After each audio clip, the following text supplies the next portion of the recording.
so everything is done. Just brought everything in. Yep, only thing left is the fridge down here, and that's it. Perfect. Perfect. I'll be right back. I gotta get me a jacket.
Alright, I am back. Why did this come off?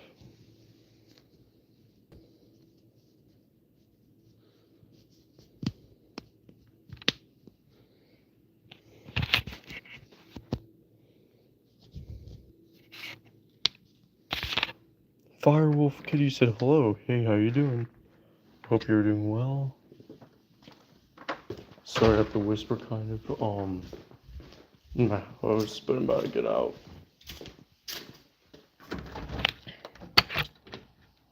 Alright, we are outside. So, oh, we got 12 people on stream. That's nice. And thank you for the like. I appreciate it. Means a lot.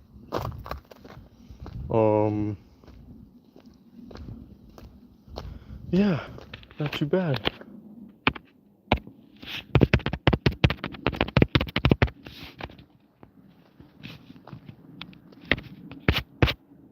Alright. So today was pretty busy. I picked up my sister from school. Well, my mom and I did, but we,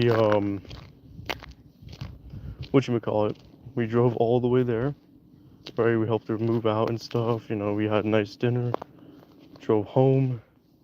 Took like 9 hours today. It was a 9-hour procedure. And, you know, I was tired in the car for sure. I was kind of sleepy, but right now I'm okay right now. I'm live streaming, so that's always good. Because I made a promise that I will live stream every single day till I move to Vegas. So that is something I'm keeping up with. It takes 30 minutes of my time. I have time. Anybody can make time. Like, it's kind of it is last minute right now, but yeah, doing what I can right now. Some stars outside. It's pretty cool. Never really see stars out here. The light pollution can get pretty bad.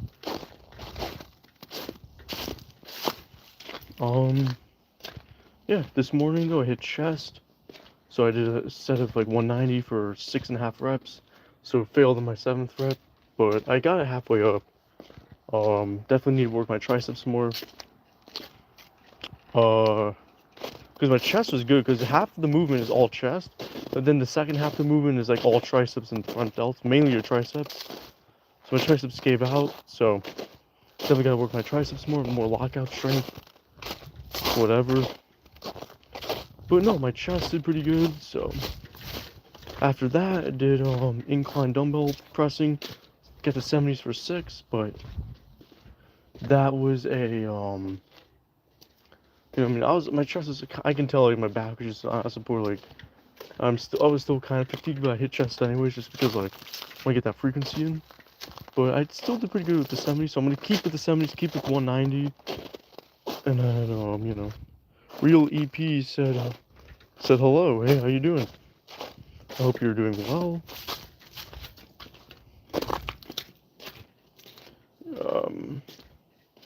Yeah. So after that, I did hammer strength decline presses for 2 sets of failure.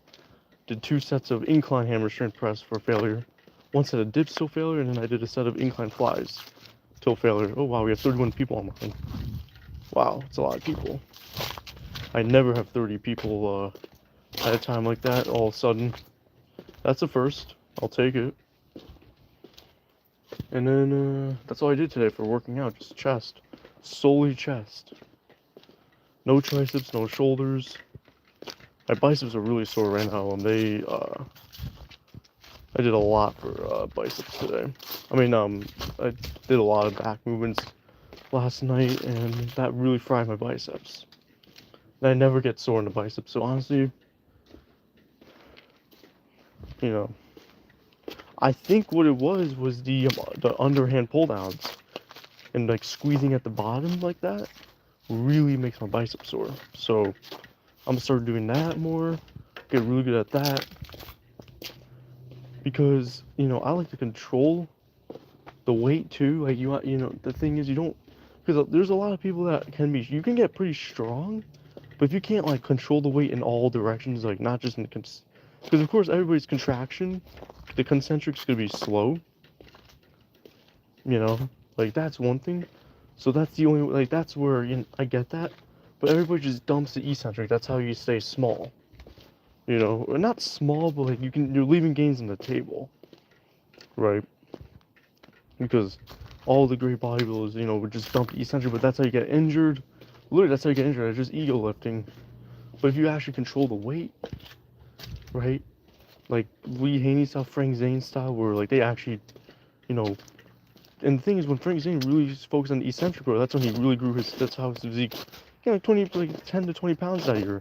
And for a guy of his size, of his structure and whatnot, and like for what he was doing, and for what was like needed for his competition, because you gotta remember, like he was in the same era as Arnold. And Arnold was maximum 240 on stage at 6'2". It's not a very hard weight to get at 6'2". But for Frank Zane at 5'9", bro, 185, yeah, he's not gonna be as visually large as Arnold, but he still has an incredible physique for that level, because that was his contest weight. But he put on like 10 to 15 pounds of muscle in that 1 year of just focusing on the eccentric. And then he was like, yep, this is where my physique needs to stay, and that's it. So the eccentric matters, the squeezing in the bottom for a second or two matters, like holding it for a second or two. 2 seconds mostly preferred. 4-second eccentric, and then explode and concentric, but squeeze and get a really good contraction. Because most of the contraction doesn't really matter until you get the peak contraction. That's when you're at peak mechanical tension,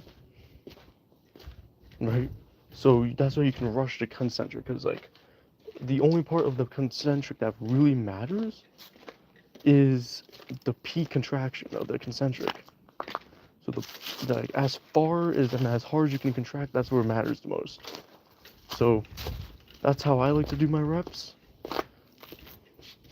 And yeah, next time I'm gonna put a 45, a 25, and a 10 on each side of on the underhand pull down machine, because that's what I'm gonna focus on. But I gotta do my traps are so sore, like my mid traps, my rhomboids, my lower traps, my upper traps. My whole upper back is completely shot. Lats are sore, kind of. But my lower back's a little sore, but mainly the upper back is completely cooked. But I'm very upper back dominant, so I get lost on my back. Just really, it easily gets stimulated in the upper back area.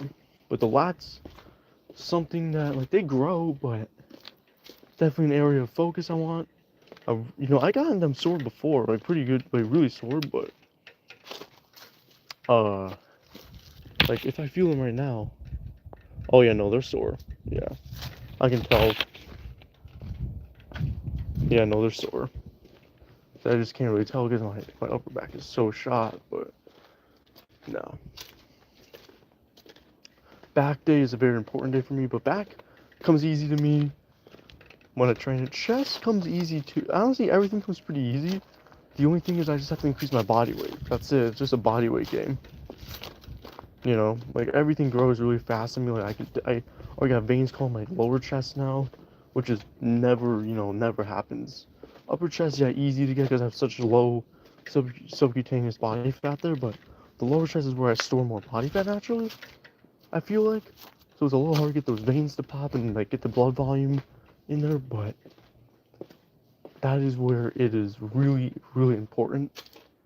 That's why I need to hit the lower chest a lot, you know, really get the, that's why the decline pressing is going to be a huge help. The decline presses, the dips, primarily though the decline presses, because I need to get a big lower chest. My lower chest needs a lot of work, so, because I'm so delt dominant in my leverages and I'm so tricep dominant that, you know, my lower chest just, it could be harder, you know, I could use more contractile tissue there, so there you go. So I definitely want to focus on that. But the main thing, the main principle, guys, for me, we gotta get our body weight up. Like, my body weight is not a body weight that I should be at. Yeah, I'm dried out, you know, I am pretty much, it's all dry gains on my body weight. There's no water, there's no nothing, but we can do better, you know. So, we're, you know, about to eat way more food, you know, focus on strength.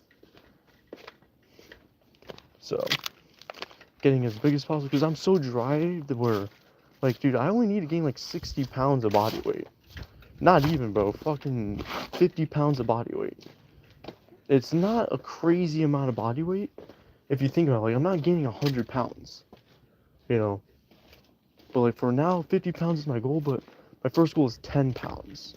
Getting to 10 pounds first. And it's all going to be dry gains, because that's just how I function. And in order for me to get there, I have to be benching, you know, well over 250 for 8, you know, or 250 for 6. That's when I'll be like 10 pounds heavier. I'll like of pure dry gains. I'll be 160 dry. Because oh, like right now I'm like a real 150. But no, I'm more like a 147. But that's okay, because it's literally my third day of working out today. Again, like really trying, pushing the weights hard. So, there you have it.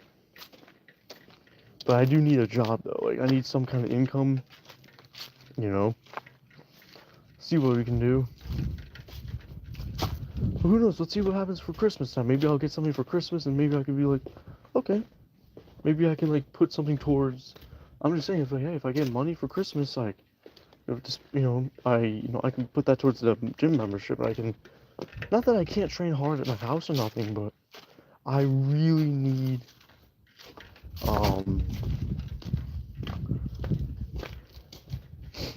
you know, dude, those hammer strength press machines are phenomenal equipment.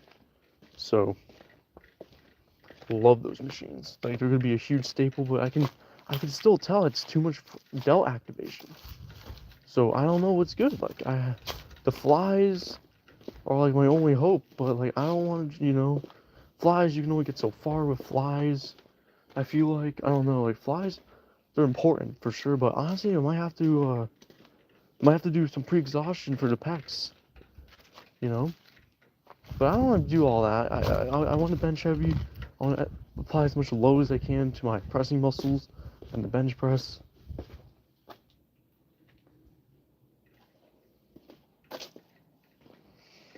You know. But for the lasso, I will always, because the biceps are the literally only secondary mover, and they're so much weaker than the back, comparatively. Like, my grip doesn't give out. It's my fucking biceps. So the polar machine is a must right before, right? That shit will fry my lats first, and then I do the single arm pullers to really stretch out the lats, because they get the best stretch there. Contraction, yeah, you know it's important, but that stretch is fucking crazy, dude. And then I can do my pull downs, my rows, you know, my deadlifts, when my rear delt flies right before my deadlifts, you know. Because, bro, I want, you know, and I do stiff-legged deadlifts. I do deadlifts for pure cosmetic purposes, you know. So there's not, I mean, I only did 235 for a set of 8 for 2 sets, like last night.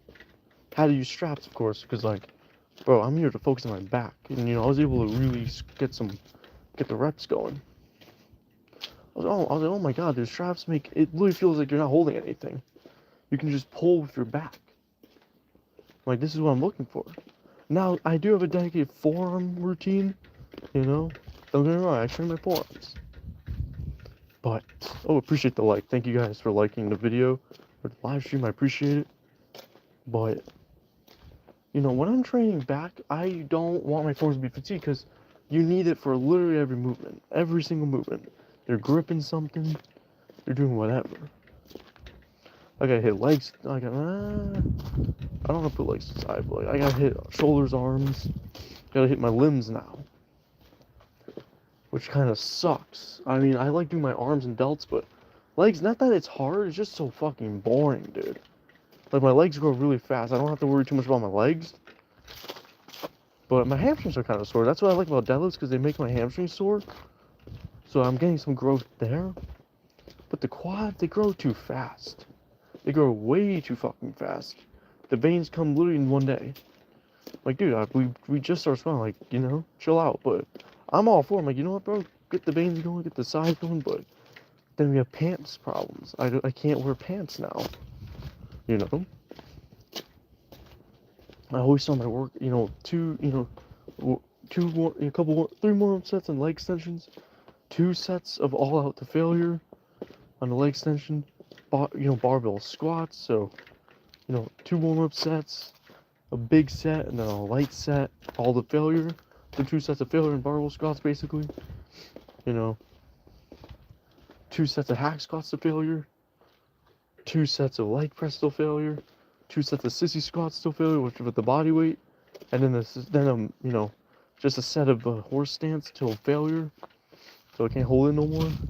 And that's my quad workout. And then for hamstrings, first it's seated hamstring curls, 2 sets of failure, 2 sets of failure on lying leg curls, and then 2 sets of failure on like cable Romanian deadlifts. And then for calves, it's gonna be 4 sets of aim for 25 to 30 reps. With proper form, not just bumping the weight, but we're just moving. Just doing retarded movements, but really trying to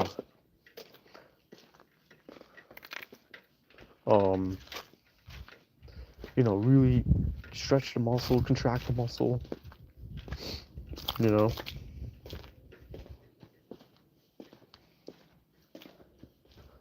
So, and then I do like maybe 2 sets of seated calf raises, and then a couple sets of tibia raises, or 4 sets of tibia raises, and I'll do that for my leg workout. But I should be hitting calves more. Calves, forearms, neck, and abs, they should be hit from Monday, Wednesday, Friday. Those are like the kind of muscles that you want to hit like on like Monday, Wednesday, and Friday. Like after certain things, like Monday after my push day, my push day, I want to hit some forearms, neck, abs, calves, and I should for Mondays I want to hit arms, shoulders, chest, abs, neck, forearms, calves, all that shit. That day, Tuesday back focused, and like while hitting shoulders. So, still a pretty big day. Wednesday, legs, shoulders, Thursday, same thing as Monday, Friday, same thing as Tuesday. So, like shoulders will be hit, like the thing is my delts have to be hit a lot because they do not get sore anymore, like at all. And I hit them, I get stronger every weekend, they get bigger every time. But like I gotta really hit them because like they're such a powerful muscle, Like they are not a small muscle by any means. Like no. Shoulders are the biggest upper body muscle, besides the lats. By muscular weight, right? They're the biggest upper body muscle. So, there you have it.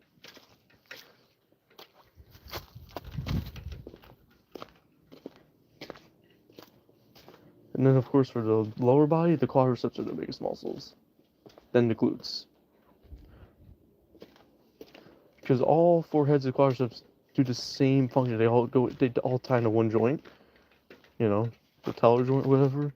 So it can count as a single muscle. They're the biggest muscle in the body. But you know, I have a pretty insane routine. It's pretty insane. I mean, like, I look at a lot of these people's back workouts. They're very, very what's the word? Very novice level. They're not. You're not really hitting like the lat pull down has this place where you have to do your pull up in there. You know, you gotta throw in some pullovers. These people, and they throw their pullovers like at the end. No, you should be throwing that in the beginning. Because you gotta pre-exhaust the lats, the biggest muscle in the back. By surface area. Probably the biggest muscle in the upper body besides the shoulders. And you're telling me that you know, are gonna, you know, because your biceps are gonna give out. And pull-ups and shit. So, you have to understand that you gotta pre-exhaust certain things. Like the lats need to be pre-exhausted. But my back workout is pretty much perfect. It doesn't get better than my back workout, really. Especially, it's very lat biased, but like, my upper back is so cooked from what I did. You know, after all the rows, the Kelso shrugs on the T-bar row machine, the chestboard T-bar row, like, it really made a difference.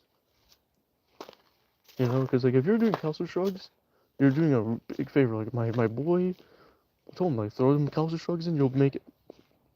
Because his back is just missing that oomph in the mid traps and the rhomboids. Because his scapular area pushes further out than that section, which is this literal heart of his back, the centerpiece, the upper centerpiece, and it's missing that extra like 2 to 3, like 2 pounds of muscle. You know, I'm like, you need to put 2 pounds of muscle there, bro. So you gotta do like several months of Kelso shrugs to like get that shit fixed. Maybe up to 6 months maximum, depending on your genetics. You gotta do Kelso shrugs before your rows.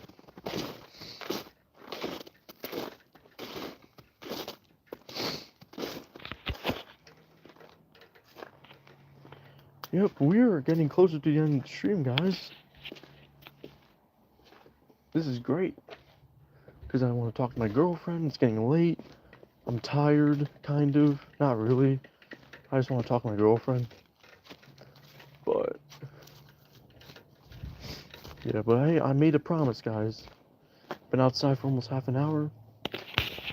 Switching hands because my biceps are sore, bro. Like at the tendon level. Which is, you know.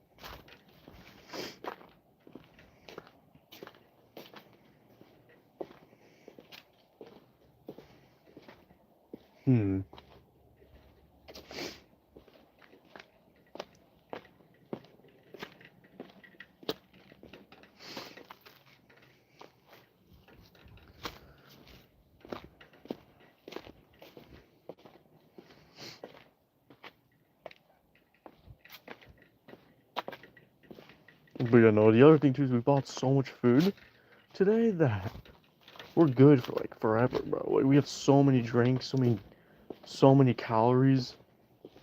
So I'm gonna be really, really targeting that, hitting that hard.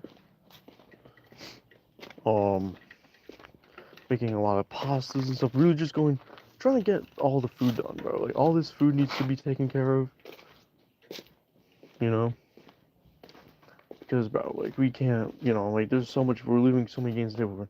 There's the most anabolic thing you can do, guys, is eat food. Right? That's gonna be the most beneficial thing you can possibly do for yourself. Right? In the gym and stuff. You wanna build muscle and stuff?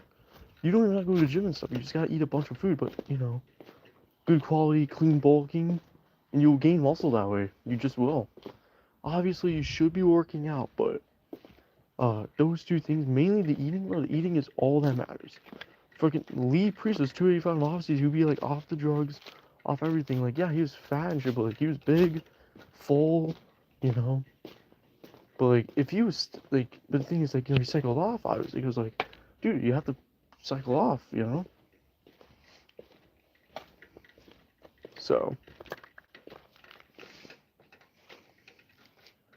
I mean, like, Ronnie Coleman took 3 months off, like after Mr. Olympia, you know, to recuperate, chill out, no working out, no eating, like no diet. I mean, so, and that was a perfect time to reset, you know, and you would come back just, you know, and there's people that just compete all year round, like Sam Sulek doesn't take any days off, no tour resets, and it's like, dude, you're not making any progress this way, like you need to cycle off sometimes, and he just trains like shit.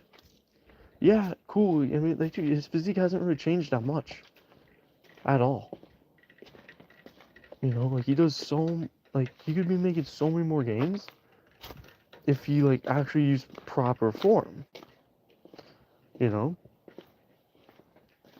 Because a lot of people are like, oh, you know, he needs, you know, he's just not a competitive, he's not an impressive bodybuilder. He's just not, he's got a good gym, you know, like, influencer physique, for sure, you know, but, like, he's not a bodybuilder tier. And in order for him to get the bodybuilder tier, he would have to, you know, train with, like using Lee Haney level form, right? But with Dorian Yates level intensity and weight. If he can do that, right, he will have a dramatic difference in his physique. He could be a potential Mr. Olympia that way. But, you know, he chooses to do a bunch of junk volume, piss poor training. He should get a coach, like a real bodybuilding coach. You know, like Dorian Yates or Lee Haney. They'll show him the way, but it's gonna be a hybrid. If you're a competitive body, you should be training like with Lee Haney level form, but with Dorian Yates level intensity, right? And with modified volume. So like too low, it's gonna be kind of high volume, but use a lot of variety. I mean, Dorian Yates trained with high volume, dude. He was not a low volume fucking guy. He trained with high intensity, high volume, strict form too. He did use pretty strict form. But Lee Haney used like extra strict form. He was very extra strict form. He would use even lighter weight, but that's what worked. But the thing is, it's safer this way.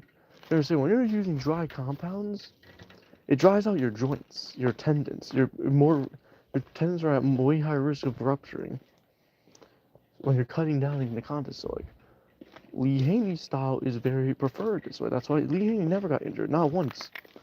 So, yeah. But anyways, guys, it's getting cold out. Stream's almost over. I appreciate everybody for watching. It means the world to me. You know, I love my live streams. I love making them for you guys. You know, today was a fantastic day, and I hope these days keep getting better. Or just at least, you know, we gotta keep this ball rolling. And yeah, I'll see you all tomorrow. So, and tomorrow's in 4 minutes. Nice. Alright, guys. I'll see you around, alright? Peace.